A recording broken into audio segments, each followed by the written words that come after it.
I'm Forbes Darby with NOAA's North Atlantic Regional Team. We're here in Portland, Maine for the Data Visualization Workshop. This data visualization workshop we're having here in Portland, Maine was focused on bringing groups both within the government and outside the government together to look at progress and issues related to data visualization, especially in the context of ecosystem-based approach to management.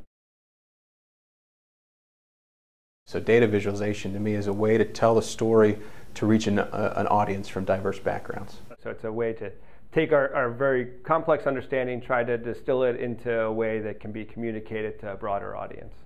Turn the data into information is really what we're trying to do with data visualization. Try and get our scientific information into the decision-making context. So a lot of times you're dealing with managers that might be engineers, that might be political scientists, and you're trying to get them to make their decisions based on what our scientific knowledge currently is. We have a lot of knowledge, and often the decisions aren't science-based, not because we don't have the knowledge, but because we haven't conveyed that knowledge to the appropriate people in the appropriate manner. The problem is always trying to link the vocabularies of the people who deal with who are fishermen, with the scientists, with policymakers, and trying to be kind of the in-between for how people approach the different sides of the story that they see.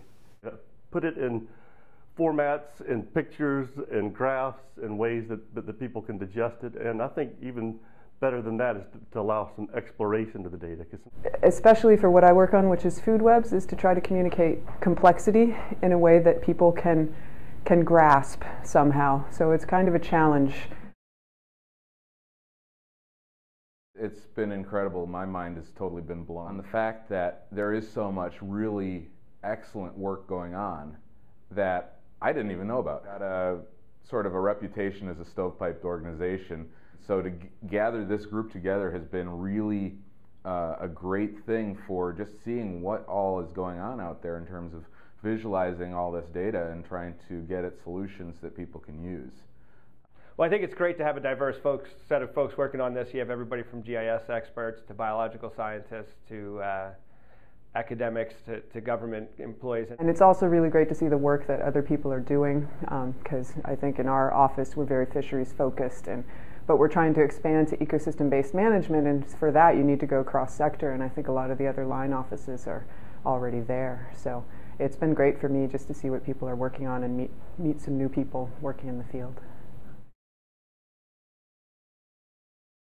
I learned yesterday just at least 5 different projects going on that I can take back to my office and say, hey, check out what these guys are doing. So I'm going to tell my bosses I have some new ideas, some new ways to communicate the data that we're producing, and also some new collaboration, some people that we should be working with to try and advance our ideas and our mission. I'm going to go back and tell them a little bit about the different techniques that I've seen, about some of the collaborative research efforts that might be able to go on. And for me, I think the big take home is we saw some really nice tools that can allow you to put multiple data sets online and standardize them so that they'd be available.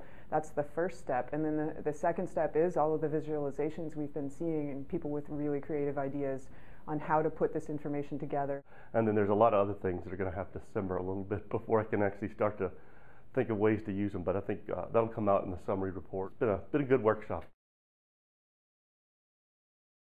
Resources and organizational value of the NART and bringing this together was greatly appreciated and really contributed to the success of the meeting.